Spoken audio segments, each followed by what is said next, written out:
Olá, começa agora o Assembleia do Campo. A presidente Dilma sancionou o novo Código Florestal, vetando parcialmente 9 artigos da medida provisória, o que vem gerando polêmica entre parlamentares ambientalistas e ruralistas, já que esses vetos vão voltar para o Congresso. E quem vai conversar conosco sobre este tema, sobre este novo texto da lei, é o engenheiro agrônomo do IDAF, o Instituto de Defesa Agropecuária e Florestal, Eduardo Chagas, chefe do Departamento de Recursos Naturais Renováveis. Eduardo, bem-vindo ao programa. Obrigado pela oportunidade.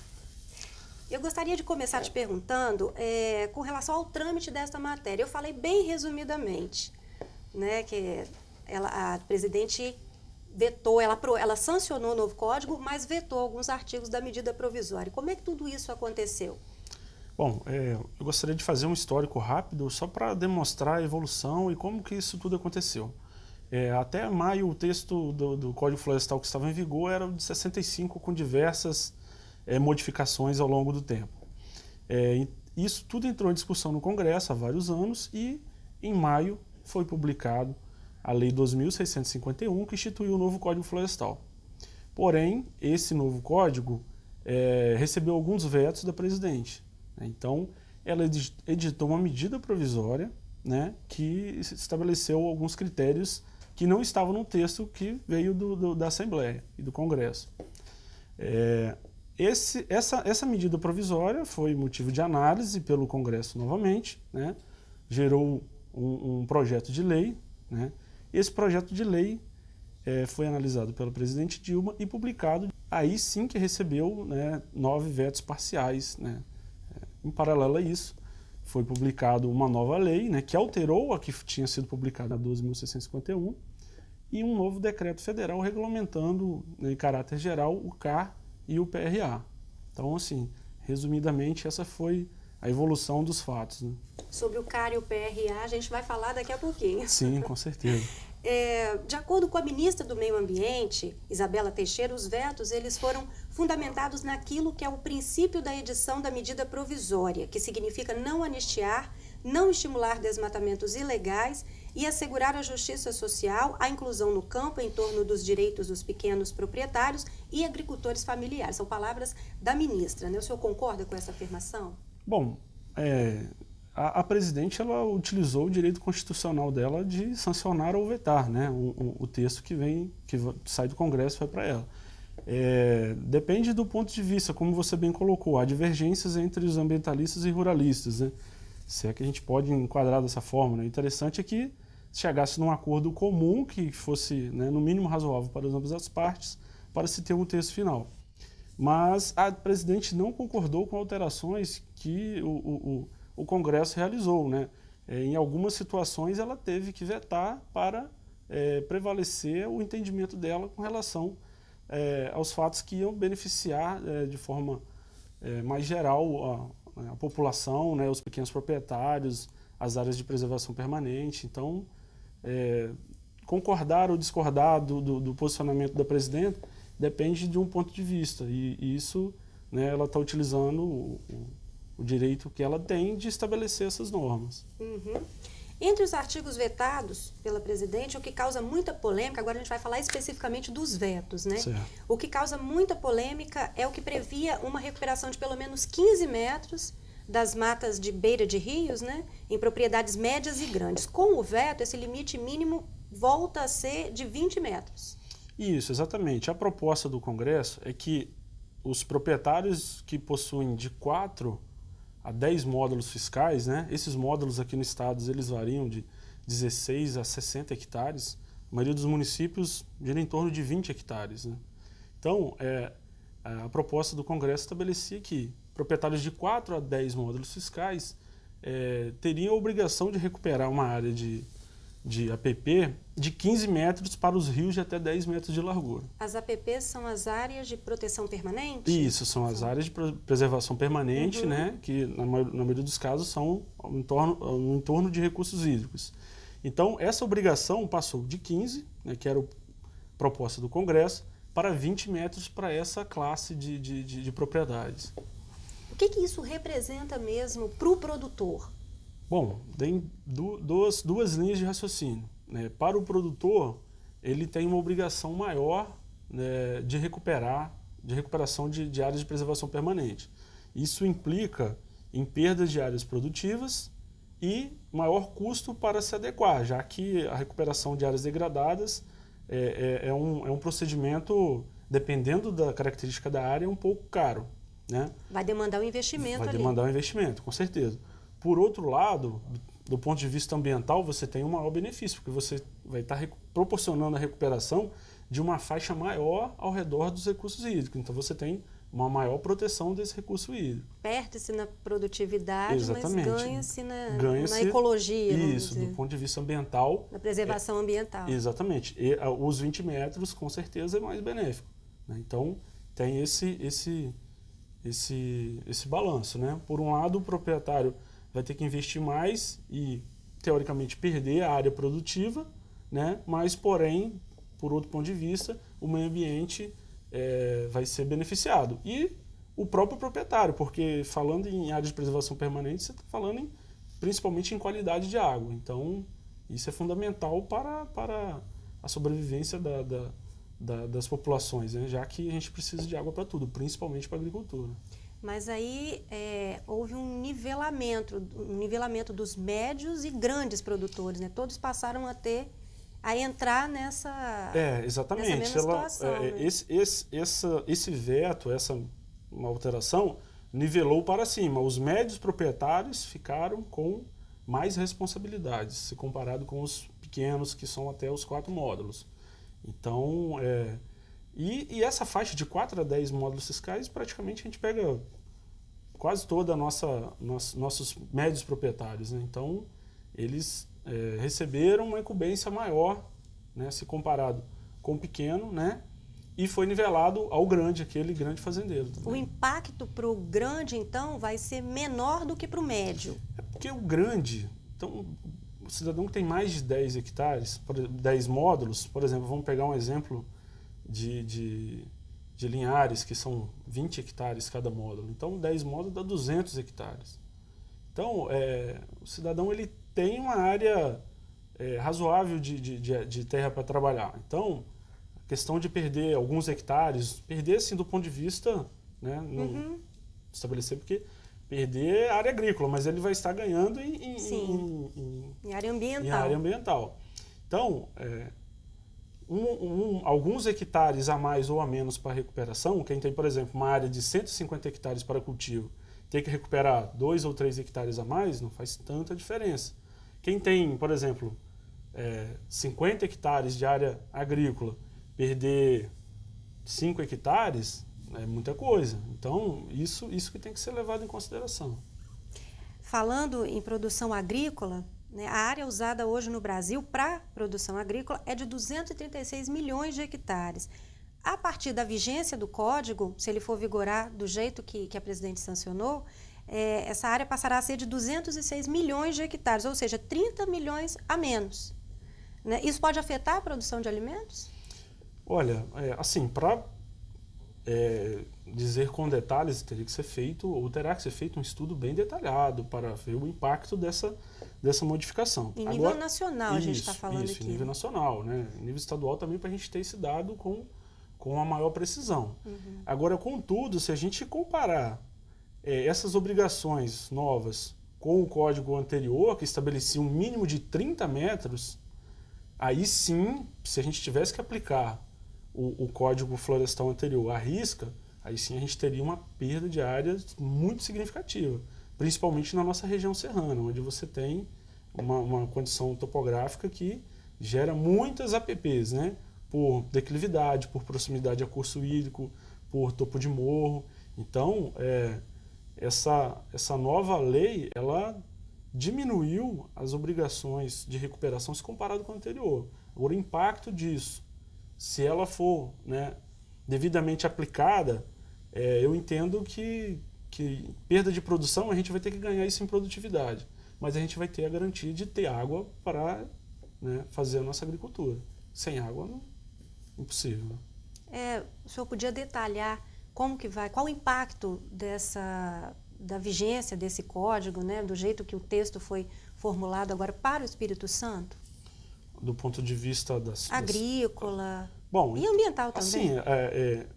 Essas faixas de recuperação elas foram estabelecidas em função do tamanho da propriedade.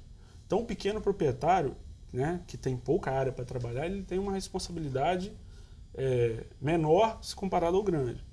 Por exemplo, as faixas de cursos faixas de APP serem recuperadas em cursos d'água. Proprietário que tem até um módulo fiscal, independente do tamanho da propriedade, do tamanho do rio, ele vai recuperar 5 metros na margem desse rio. O proprietário tem de 1 a 2 módulos, ele tem a obrigação de recuperar 8 metros. É proporcional. Isso, proporcional, independente do tamanho do rio. Ele pode estar do lado de um pequeno córrego, né? Se ele tem essa propriedade desse tamanho, ele vai recuperar 5 metros. Pode estar ao lado do rio Doce, que ele também vai recuperar 5 metros. Né? E isso vai aumentando escalonadamente. O proprietário que tem de 2 a 4 vai recuperar 15 metros. Acima de 4 a 10, para os rios de até 10 metros de largura, ele recupera os 20 que a gente estava comentando anteriormente. Uhum. E para o grande proprietário, acima de 10 módulos fiscais, e para o de 4 a 10 nos demais rios, ele tem que recuperar metade da largura do rio, né? Sendo que um mínimo de 30 metros e um máximo de 100. Um exemplo clássico seria o Rio Doce, é um rio na foz, próxima à região de Linhares, ele tem quase 1 quilômetro de largura, por exemplo, 800 metros na ponte, por exemplo. Então, a metade seria 400 metros, só que a lei estabelece um teto de 100.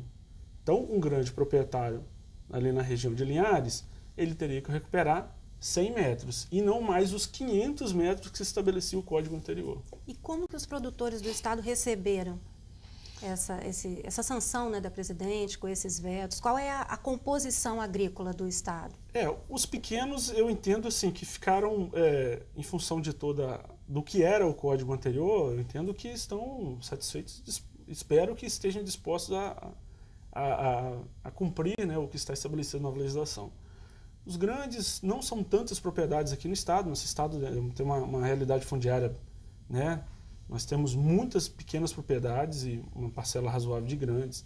Da forma que saiu, os médios proprietários que eu entendo que não devam estar satisfeitos, porque eles foram nivelados para cima. Né? Então, junto com os grandes, isso, né? Exatamente. Então, os médios proprietários, com certeza, não devem estar, né, concordando com essa nova alteração. E isso pode gerar o quê em termos de custos da produção, custos para o consumidor final, se os médios produtores ficarem realmente mais apertados nessa situação? Né? Isso vai depender muito de como o proprietário utiliza o imóvel dele, né?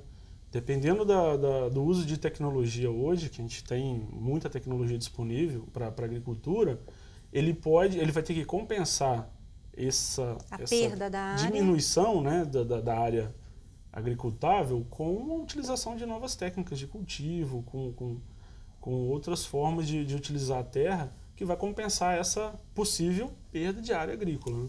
Então ele tem que investir em tecnologia para conseguir ter a mesma produtividade, aumentar a produtividade também, exatamente, numa área menor.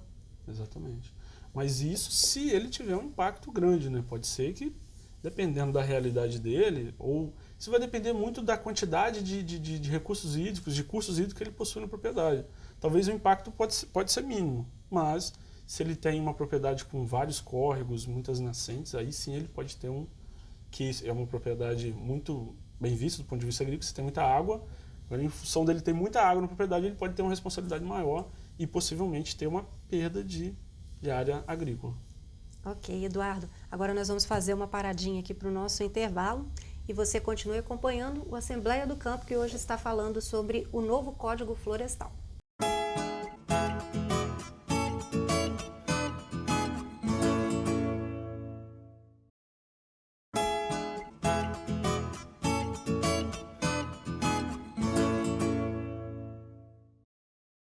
De volta com a Assembleia do Campo, hoje nós estamos falando sobre a sanção da presidente Dilma ao novo Código Florestal, a sanção com vetos ao texto da medida provisória. Estamos recebendo aqui no programa Eduardo Chagas, que é engenheiro agrônomo do IDAF e chefe do Departamento de Recursos Naturais Renováveis. Eduardo, outro ponto vetado, nós estávamos falando dos vetos, né, no bloco anterior. Outro ponto vetado é o que permitia a recuperação de áreas de preservação permanente, as APPs, permitia que essa recuperação fosse feita apenas com árvores frutíferas. A exigência agora é que sejam usadas também árvores nativas. Né? Isso é um ponto positivo? Contribui com o meio ambiente? Sim, com certeza, porque se você, né, já previa que poderia ser recuperado só com nativas, você não tem um enriquecimento e um aumento de biodiversidade com espécies nativas. Então, ficou estabelecido que para os pequenos proprietários que têm até 4 módulos, essa recuperação pode ser frutífera, por quê? Tem que ser nativas e, né, espécies exóticas, podendo ser exóticas, lenhosas e de ciclo longo. Nessa característica se encaixam diversas frutíferas. Então, no final da história, para o pequeno poder utilizar esse benefício que a lei colocou, ele terá que formar um sistema agroflorestal, por exemplo, que ele vai estar utilizando espécies nativas e espécies exóticas de ciclo longo, né, lenhosas, né, podendo ser, por exemplo, um pé de manga, é uma exótica, né, lenhosa de ciclo longo. Então, formando um sistema agroflorestal para poder utilizar essa prerrogativa que a lei trouxe. É uma forma de reflorestar a região, né? Sim, sim, e reflorestar com espécies que o produtor já está habitualmente mais adaptado a cultivar. Então, né, esse benefício dessa prerrogativa nova estabeleceu que ele poderá utilizar as frutíferas, contudo terá que plantar também as nativas. Né? Isso ajuda também no restante da produção? Ter essa parte de reflorestamento próximo ali da área agricultável, né? Sim, com certeza. Você tem, por exemplo, essas faixas podem, além de proteger os recursos hídricos, né, dependendo do posicionamento do recurso hídrico no imóvel, pode servir como quebra-vento, ou próprio, dependendo da situação, né, se for enquadrado como baixo impacto, ele pode fazer uso dessa produção, né, nos casos de produtos não madeireiros, por exemplo, coleta de sementes, de frutos, de resinas. Então, pode gerar uma renda para ele isso também? Pode gerar uma renda, desde que né, utilizadas boas práticas agronômicas para aquela área não virar apenas uma área de produção, e sim uma área de proteção. A finalidade é proteção. A finalidade primária é proteção, né, mas podendo ter alguns benefícios com a utilização dessa área também. O senhor acredita que o Congresso pode derrubar os vetos da presidente? Bom, é uma questão muito polêmica, muito discutida. O Congresso ele tem o poder para isso. Agora, se vai derrubar ou não, pelo que a gente tem acompanhado na mídia, algumas entrevistas, alguns senadores, alguns deputados não ficaram nada satisfeitos. Agora, a gente vai ter que esperar essa nova discussão acontecer e ver quais vão ser os novos posicionamentos do Congresso. Né? E qual a diferença entre as APPs, que são as áreas de proteção permanente, e a reserva legal? Porque o Código contempla APPs e reserva legal. Sim, né? Exatamente. Além de, assim, o Código, na verdade, ele é bem amplo. Abrangente, ele né? trata de diversas áreas. Assim, a gente está focando na reserva legal e APP porque são assim, os temas que estão mais em questão e que causam impacto imediato, né? E a polêmica, né? Isso, exatamente. Mas a área de preservação permanente são aquelas áreas destinadas à preservação, né, principalmente dos recursos hídricos, né? Sempre margem de rio, em torno de nascente e tudo mais. A reserva legal é uma área né, que no nosso bioma, na Mata Atlântica. Deixa eu voltar só um pouquinho. Essa proteção dos recursos hídricos é para evitar o assoreamento, então, dos rios? Sim, um dos principais fatores, sim. Também, né? Também. Né? Então, para o rio não morrer, isso, né? Para aquela exatamente. Pra não nascente, ser assoreado. Esse é um dos principais benefícios dessas matas ciliares, né? Porque comparado com os cílios dos nossos olhos é para a proteção dos olhos. Então, as matas ciliares para a proteção dos rios. Então, no código anterior havia uma diferenciação muito mais drástica. A reserva legal é aquela área, né, de 20% do imóvel, que é uma floresta de uso múltiplo. Então, floresta de proteção, mas também podendo ter, né, utilização daquela área como como recurso também financeiro, geração de renda. Toda propriedade teria que ter uma reserva legal? Sim, toda. E a área de preservação permanente são aquelas áreas destinadas única e exclusivamente à proteção. Né? O que aconteceu agora no novo código é que a área de preservação... assim, haveria algumas regras, mas assim, a área de preservação permanente era excluída da reserva legal. Você não poderia somar. Você teria que recuperar as áreas de APP e os 20% fora dessas APPs. Espaços diferentes, Espaços então. diferentes, com alguns podendo ser incluído ou não, mas com alguns critérios. Hoje não, ficou claro que a APP ela pode ser incluída na reserva legal, sem aumentar percentual, sem aumentar nada. Porém, o regime de proteção dessa APP dentro da reserva legal não é alterado. Ou seja, a área de preservação permanente ela continua sendo floresta de preservação mesmo, sem poder sofrer grandes intervenções ou nenhuma, dependendo da situação. E a reserva legal é aquela área que você pode utilizar para fazer, por exemplo, um sistema agroflorestal e gerar renda com utilização, por exemplo, de madeira, né? Comercial, plantio comercial dentro da área de reserva legal. De uma forma sustentável. Não é, de uma forma sustentável. Não é só, por exemplo, realizar um plantio de eucalipto, por exemplo. Né? Então, você poderia até utilizar o eucalipto dentro do sistema, né, de produção. Porém, né, com boas práticas agronômicas, formando um sistema agroflorestal que você poderia estar extraindo aquela madeira, lógico, sem danificar, né, a área como um todo. Mas essa é uma diferenciação básica. Reserva legal, floresta de uso múltiplo, e APP, floresta de preservação. Como fica a situação da agricultura familiar, de acordo com o novo código? Bom, a nova lei, ela estabelece normas, tem um capítulo exclusivo para a agricultura familiar, então contempla bastante a realidade dos nossos pequenos proprietários em dois aspectos principais. As faixas de APPs que eles têm que recuperar são relativamente pequenas, né? São 5, 8, 15 metros, dependendo daquela escadinha que eu falei anterior. Até um módulo de 1 a 2 e de 2 a 4. E 15 metros no entorno de nascentes. Então, são faixas relativamente pequenas, né? 5 metros, praticamente você não vai perder a área de produção, ou muito pouco. E a reserva legal também, eles foram contemplados com um artigo que diz o seguinte: quem tem menos de 4 módulos fiscais, que se encaixam, né, como pequeno, e que em 2008, 22 de julho de 2008, possuía vegetação nativa inferior aos 20%, a reserva legal desse cidadão vai ser, ou desse imóvel, né, vai ser a vegetação que ele tinha lá em 2008. Então, por exemplo, se o proprietário tem 5% de floresta no seu imóvel, ele não precisa recuperar mais 15% para chegar aos 20%. A reserva legal dele vai ser aquele 5% existente. Então, ou seja, se ele não desmatou depois de 2008, o que ele tem de vegetação é a reserva legal dele. E ele não tem que converter áreas de produção para formar a reserva legal. Isso o pequeno produtor recebeu bem? Sim, porque isso foi com certeza um grande benefício para o pequeno produtor, para ele não perder áreas significativas de produção. A única coisa que ele vai ter que converter da propriedade dele, que é a área de produção, são as faixas de APP que têm que ser recuperadas, que são relativamente pequenas. O senhor falou de módulos fiscais, né, que são os parâmetros ali das propriedades. O que significa um módulo fiscal? O módulo fiscal ele é um parâmetro que é estabelecido pelo INCRA.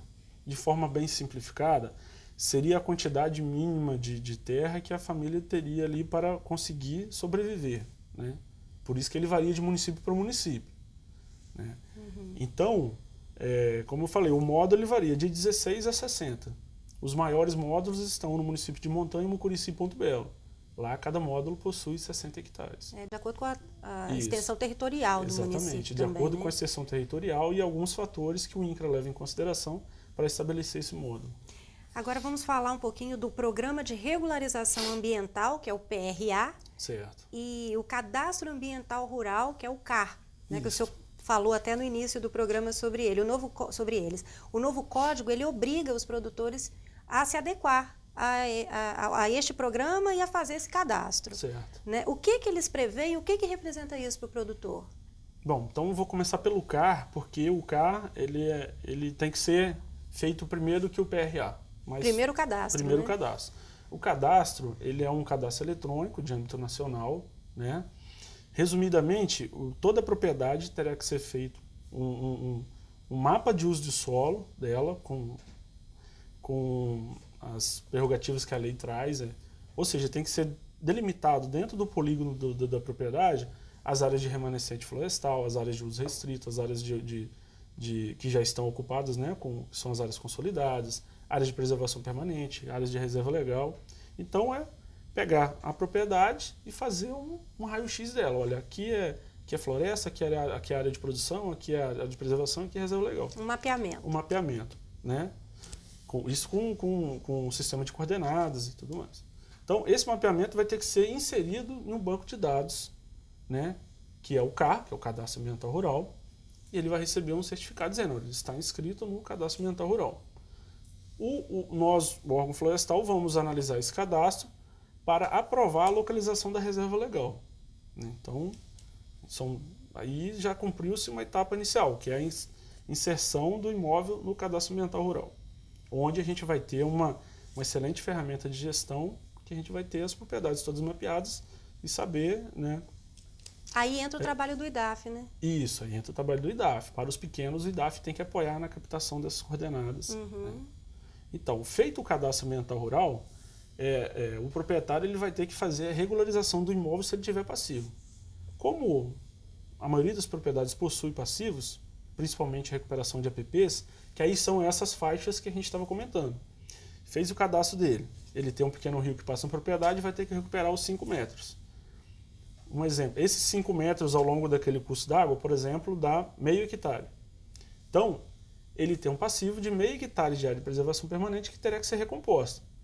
Aí, depois que ele fez a inscrição no CAR, ele vai ter que aderir ao PRA, que é o Programa de Regularização, né, das Propriedades. Nesse PRA vai ter que ser feito um projeto e vai ser traçadas as metodologias, as formas que o proprietário vai utilizar para recuperar essa área que está com passivo que ele descreveu lá no CAR. Aí o Estado tem a obrigação de prestar também apoio técnico e administrativo e funcional para que esse proprietário, principalmente o pequeno, se regularize. É uma forma, então, como o senhor falou, de fazer uma radiografia do setor? Sim, exatamente. Em nível nacional, exatamente, em nível nacional. Aí a gente por estados e... Por estados, E no total. O Ministério do Meio Ambiente vai disponibilizar o SICAR, que é o Sistema Federal. Né? Então, é uma ferramenta que está sendo construída. Nós, aqui no estado, vamos desenvolver a nossa ferramenta, porque nós já temos o sistema de licenciamento e monitoramento ambiental, que já, assim, não está pronto para emitir o CAR, mas já toda a parte de georreferenciamento, que é o mais caro e o mais complicado, a gente já tinha pronto. Então nós vamos adaptar isso para emitir esse novo documento chamado Cadastro Ambiental Rural e, com base no que a gente fizer aqui no estado, nós vamos fazer a disponibilização desse banco de dados para o SICAR, que é o Sistema Federal. Então, o estado ou ele utiliza o SICAR, que é o Sistema Federal, ou ele faz o seu, ou já tem o seu, e disponibiliza esses dados para o Sistema Federal. Um exemplo, o Mato Grosso, o estado do Mato Grosso, ele já tem mais de 20% das suas propriedades já inscritas no CAR, porque eles criaram esse cadastro antes da alteração, da alteração do Código Florestal. Mesmo assim, eles vão ter que pegar aquele banco de dados e disponibilizar para o Ministério do Meio Ambiente. Ok, Eduardo, infelizmente nosso tempo acabou, o assunto é abrangente, né? A gente tem muito que se falar ainda sobre o novo Código Florestal, mas eu agradeço a sua presença conosco aqui no Assembleia do Campo. Eu que agradeço e assim que os vetos, né, acabar a discussão, forem analisados, voltamos, né, e esclarecemos novamente. Com certeza. Bom, você acabou de acompanhar conosco a Assembleia do Campo, que hoje falou sobre o novo Código Florestal. Obrigada pela sua companhia. Continue acompanhando a nossa programação TV Assembleia, Canal Cidadão.